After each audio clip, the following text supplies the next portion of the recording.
네, 안녕하세요. 오늘 성경 공부 시간 시작하도록 하겠습니다. 지난 시간에 이어서 이사야서 9장의 후반부를 보도록 하겠습니다.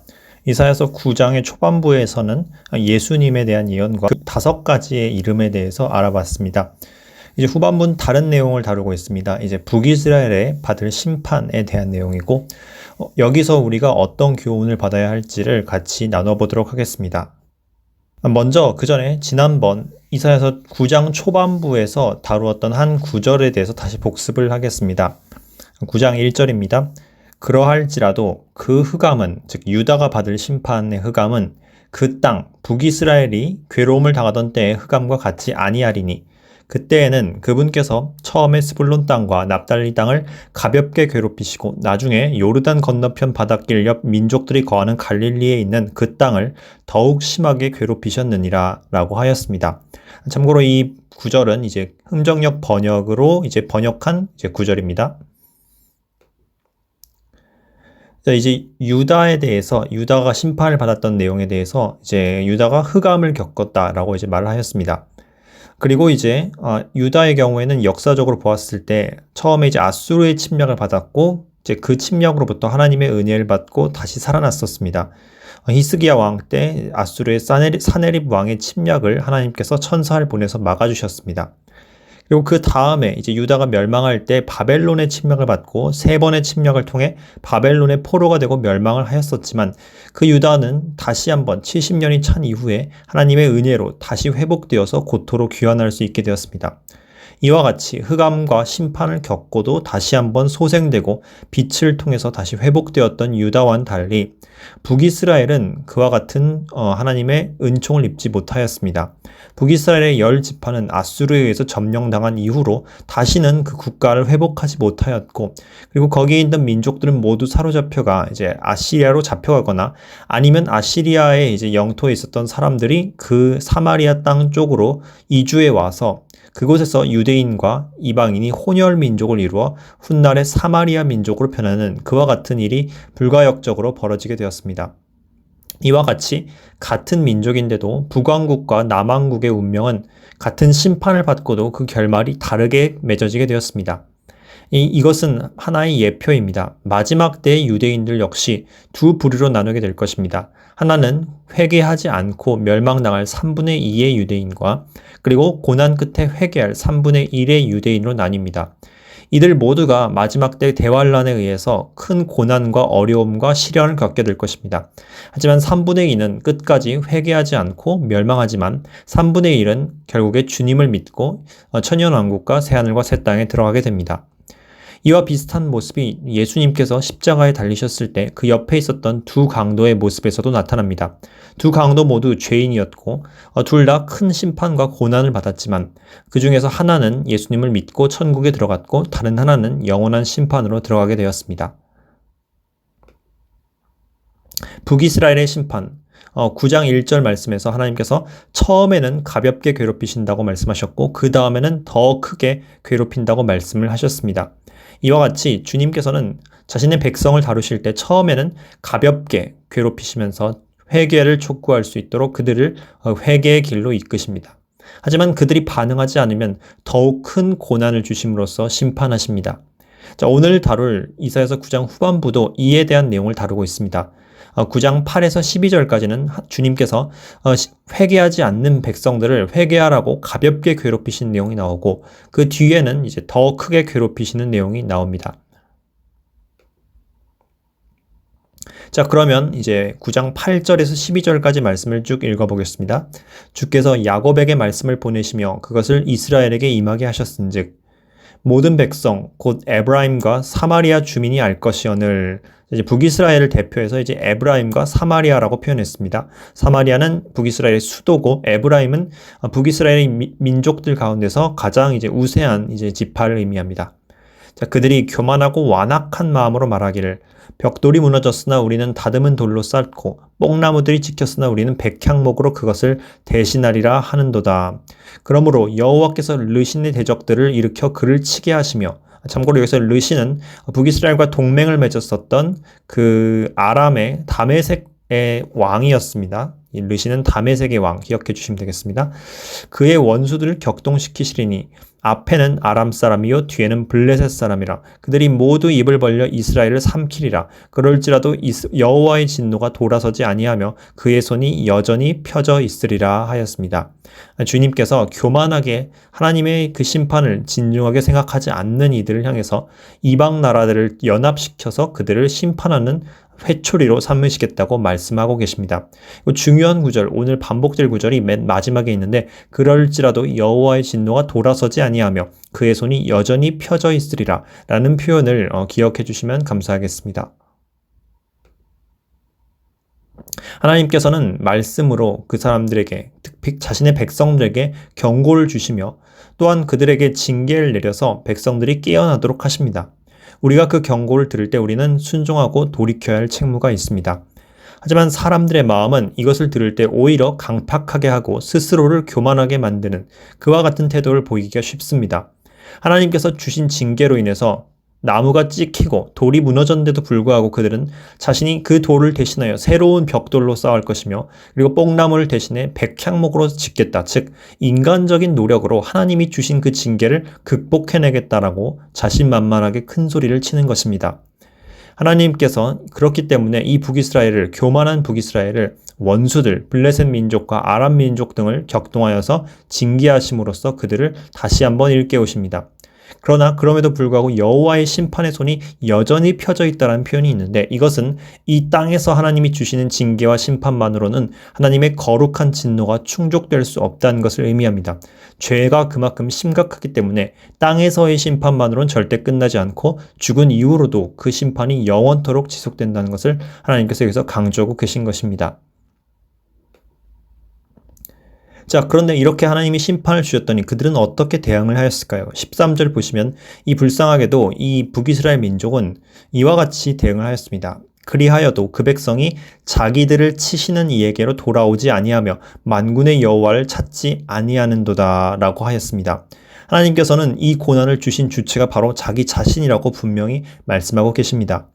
대적들을 통해서 비록 하나님이 치셨지만 그것을 주관하신 분은 주님이기 때문입니다. 이토록 고난을 받고도 깨달아야 하거늘 북이스라엘 백성들은 깨닫지 못하고 이것을 그저 우연의 일치 내지는 자신들이 극복할 수 있는 무언가로 여깁니다. 이와 같은 태도를 우리가 만약 취한다면 우리는 하나님께서 주시는 자비의 기회와 회개의 창문을 놓칠 수 있게 됩니다. 환란을 주신다는 것은 더 큰 파멸과 영원한 심판이 오기 전에 돌이키고 회복하여서 구원을 받으라는 경고의 신호인 동시에 하나님의 일종의 긍휼인 것입니다. 죄인들에게 허락된 고난은 하나님의 회초리지만 그 가운데는 하나님의 주권이 담겨 있고 그 가운데는 하나님께서 심판과 그리고 자비를 함께 베푸시는 측면이 있습니다. 하지만 그 기회가 지나가면 하나님께서는 섞인 것이 없는, 즉 오로지 순수히 징계만으로 혹은 형벌만으로 이루어진 영원한 심판을 내리시게 됩니다. 자, 그 결과 하나님께서는 이와 같이 말씀하십니다. 14절, 15절. 그러므로 여호와께서 하루 사이에 이스라엘 중에서 머리와 꼬리와 종려가지와 갈대를 끊으시리니 그 머리는 곧 장로와 존귀한 자요 그 꼬리는 곧 거짓말을 가르치는 선지자라 하였습니다. 여기서 먼저 종려나무는 예수님께서 이제 입성하셨을 때 그 사람들이 흔들었던 그 종려나무인데 바로 이것은 고귀한 식물, 유대에서 이제 유대 민족들에게 있어서는 고귀한 식물로 상징되는 그런 물질입니다. 그리고 갈대는 그에 비해서 흔하고 평범한 것들, 주로 이제 평민들을 의미한다고 할 수 있겠죠. 예를 들어서 이제 신약 성경에도 예수님을 가리켜 상한 갈대를 꺾지 않으신다 이런 말씀을 봤을 때 그분께서 이제 평범하고 가난한 평민들을 돌아보셨다라는 뜻으로 이제 해석할 수 있는데 그만큼 갈대는 이제 평범한 것을 종려에 대비되는 의미라고 이해하시면 되겠습니다. 즉 종려나무부터 갈대까지란 즉 귀한 사람부터 천한 사람에 이르기까지 모두를 하나님께서 심판하시겠다는 뜻입니다. 또 머리는 이제 장로와 존귀한 자라 하였습니다. 바로 나라를 다스려야 할 책무가 있는 지도층을 의미하는 것입니다. 꼬리는 이제 거짓말을 가르치는 선지자들이라 하였는데 바로 이런 거짓 교사와 거짓 선지자들이 하나님 보시기에는 가장 비천한 자이기에 꼬리로 이제 묘사가 된 것입니다. 중요한 것은 이제 고귀한 자부터 평범한 자까지, 그리고 꼬리에 해당되는 가증한 거짓 선지자들부터 마땅히 주님을 섬겼어야 했지만 그 책무를 다하지 못한 지도층에 이르기까지, 즉 적극적으로 범죄를 한 자와 간접적으로 범죄를 한 자, 그리고 가난한 자부터 높은 자부터 낮은 자까지, 그리고 부유한 자 모두를 다 하나님께서 빠짐없이 심판하실 것을 지금 경고하고 계신 것입니다. 자, 16절, 17절 읽어보겠습니다. 백성을 인도하는 자가 그들을 미혹하니 인도를 받은 자들이 멸망을 당하는도다.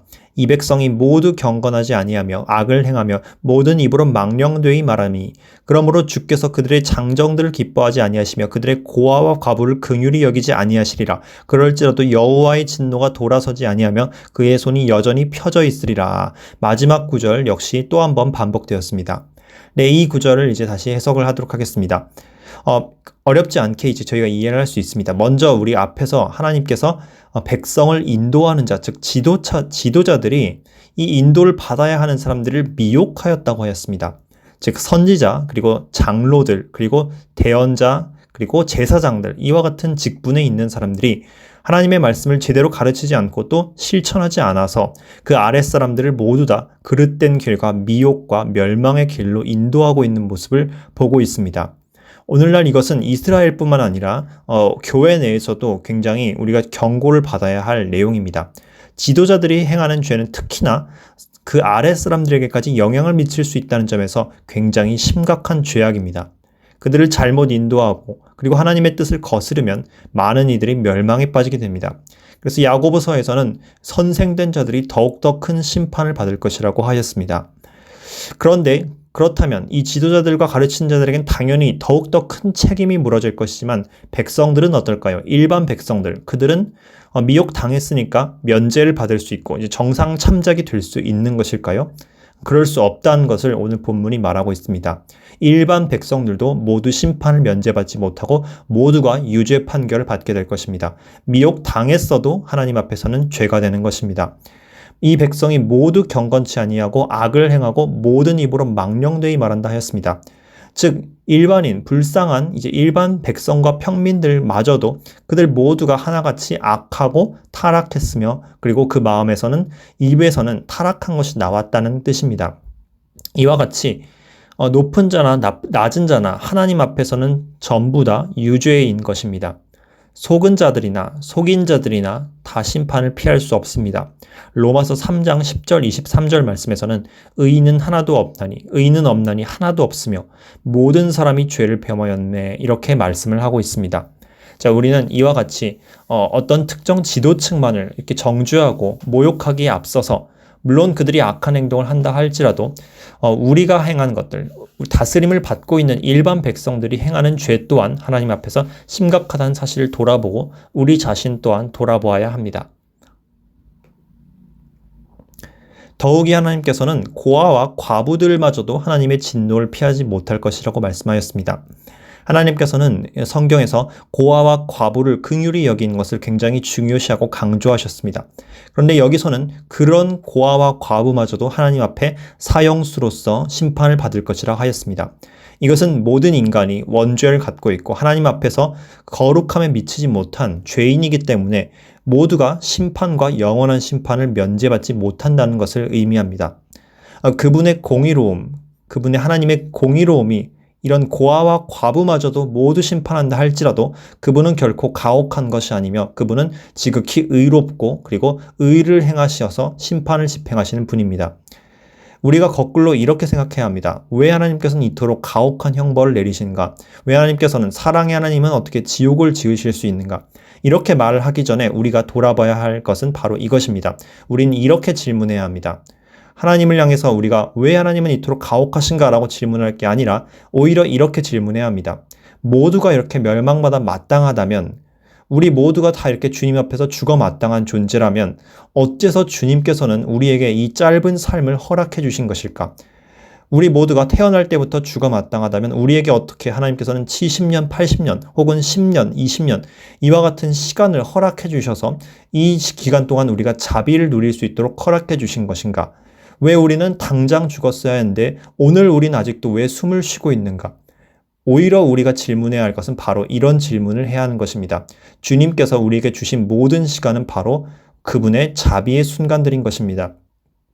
누가복음 말씀에서 예수님께서는 누가복음 13장에서 한 나무에 관한 비유를 주십니다. 나무의 주인이 이 나무가 열매를 안 맺으니까 그것을 베어버리려 했을 때 종이 그 주인을 말리면서 이 나무를 1년만 더 지켜봅시다. 그 1년 뒤에도 맺지 않으면 그때 찍어버리면 되지 않겠습니까? 라고 말하였습니다.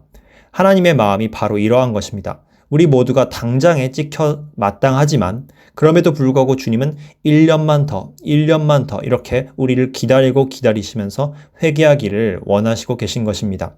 그 기간에 우리가 회개치 않으면 우리가 지도자든 혹은 약자이건 상관없이 모두 망하게 되는 것입니다.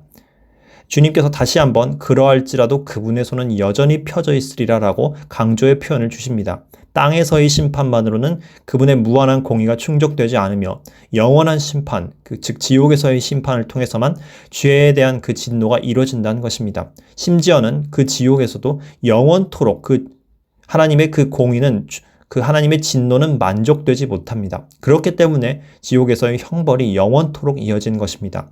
그렇다면 주님의 그 진노를 충족시킬 수 있는 방법은 무엇일까요? 그것은 바로 십자가, 예수 그리스도께서 짊어지신 십자가뿐입니다. 주님의 십자가 안에서 하나님의 모든 진노는 완전히 충족되어서 더 이상은 이제 내려질 필요가 없게 되었습니다. 그렇게 우리가 주님과 연합되어야만 하나님의 모든 심판을 전부 다 면제받을 수 있는 것입니다. 자, 이제 본문 말씀 이어서 보겠습니다. 18절, 19절입니다. 대저 악행은 불타오르는 것 같으니 곧 찔레와 가시를 삼키며 빽빽한 수풀을 살라 연기가 위로 올라가게 함과 같은 것이라 라고 하였습니다.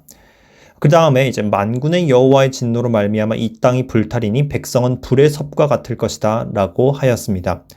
자, 우리가 기억해야 할 점은 바로 우리 안에 있는 악이 바로 하나님을 떠난 이 악 그 자체가 우리를 심판하고 파괴하는 그런 재난의 근원이라는 사실을 기억해야 합니다. 죄인을 불태우는 것은 바로 죄 그 자체의 자기 파멸적인 결과로 인함입니다. 그래서 하나님께서 자신을 떠난 자들을 심판하는 궁극적인 방법은 바로 죄인을 죄 그 자체에 내어주고 상실된 마음에 내어주는 것, 그 자체가 하나님의 심판인 것입니다. 여기서 본문 말씀에서 찔레와 가시가 불에 삼켜질 것이라고 하였습니다. 찔레와 가시나무는 성경에서 많은 경우 악한 열매를 맺는 악한 나무로서 대표적으로 사용되는 표현입니다. 즉 죄인들, 악한 열매를 맺는 모든 존재들은 주님에 의해서 찍어지고 태워지고 그리고 자기 자신의 죄에 넘겨져 영원토록 이제 죽음을 당하는 것입니다. 또한 동시에 죄 그 자체가 우리를 파멸하는 것이기도 하지만 동시에 성경은 하나님의 진노가 우리를 심판하는 것이라고도 표현을 합니다. 영원한 불의 심판, 이것은 다른 한편으로는 우리 자신의 죄의 결과로 인해서 필연적으로 나타난 것이기도 하고 동시에 그에 대한 하나님의 진노의 적극적인 표현이기도 한 것입니다. 그래서 요한계시록 14장 말씀에서는 그 주님을 대적하고 짐승의 표를 받은 자들이 어린 양과 그리고 천사들의 그 임재 앞에서 영원토록 고난을 받을 것이다 라고 말을 하고 있습니다. 근데 다시 한편 데살로니가 후서 1장에서는 이런 형벌을 받는 자들을 가리켜서 주님의 임재를 떠나서 영원히 형벌을 받는다라고 표현을 합니다.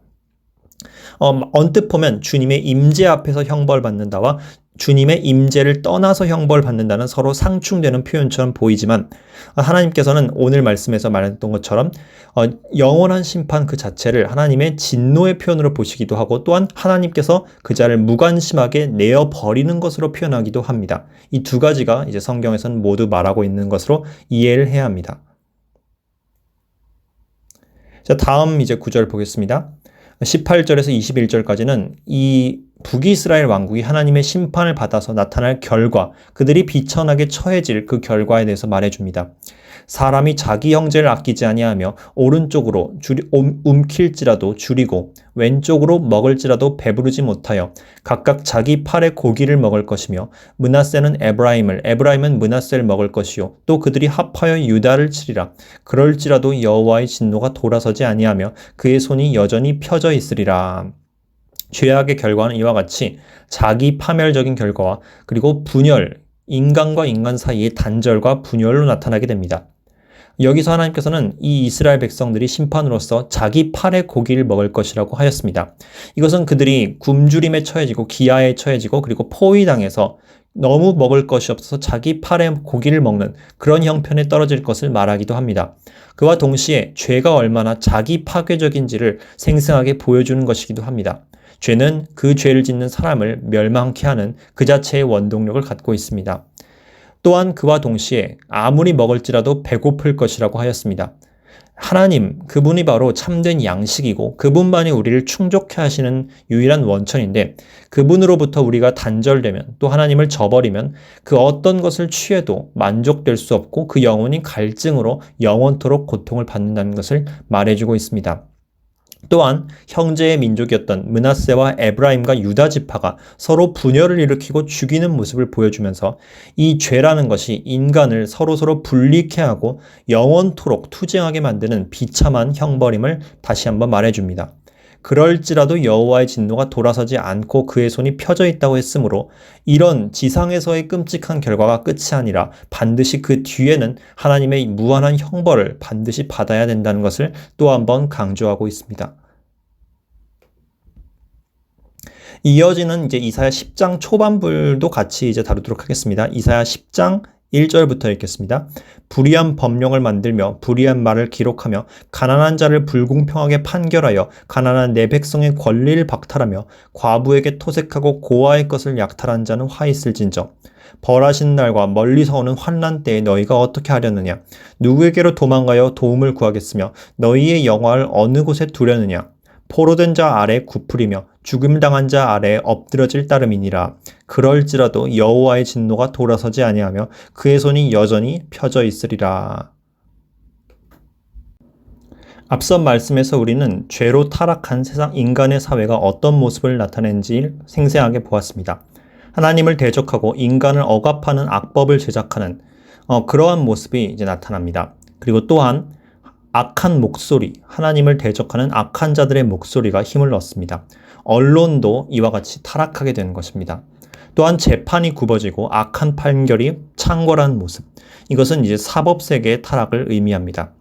또한 연약한 자들을 불의하게 대하고 핍박하는 그와 같은 정치 세력들이 나타납니다. 이것은 행정 세력 역시 타락한 모습을 보여줍니다.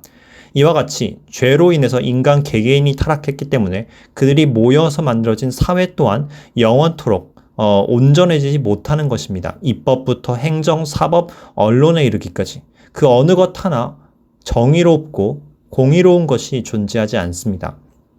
이 모습이 북이스라엘의 모습인 동시에 오늘날 우리 사회가 지금 겪고 있는 모습이기도 합니다. 이와 같은 타락은 하나님의 심판을 부릅니다. 개개인도 심판을 받지만 타락한 국가 역시도 하나님의 심판을 받습니다. 큰 환란이 찾아오게 되고 하나님의 심판 앞에서는 그 어떤 자들도 도망갈 곳도 도망칠 곳도 도움을 얻을 곳도 찾을 수가 없습니다. 북이스라엘 왕국은 결국 멸망하였고 포로로 사로잡히게 되었고 그리고 수많은 사람들이 죽임을 당하였으며 그 뒤에 하나님의 영원한 심판까지 받게 되었습니다. 이와 같이 북이스라엘의 멸망이 임하였습니다. 9장 전반부에서는 우리가 예수님께서 큰 빛으로서 소망이 되어주시고 유다 왕국의 후예들에게 그들이 앞으로 이제 얻을 수 있는 그 회복과 소망에 대한 약속을 주셨다면 9장 후반부는 그와 반대로 북이스라엘 왕국이 받을 철저하고도 절망적인 심판의 모습을 보여줍니다.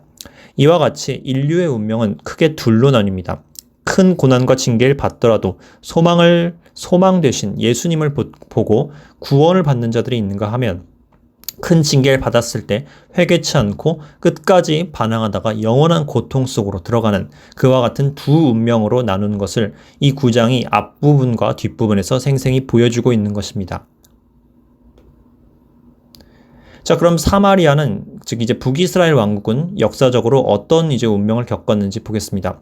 그렇다면 이 사마리아에게 더 이상 아무런 소망이 없었던 것일까요? 다행히도 하나님께서는 성경에서 사마리아의 회복에 대한 가능성을 말씀해 주셨습니다. 사마리아 예수님 당시에 사마리아는 유대인들에게 핍박과 그리고 굉장히 멸시를 받던 그런 민족이었습니다. 그들을 거의 사람 취급도 하지 않았고 오히려 이방인보다 못하게 취급을 했었습니다.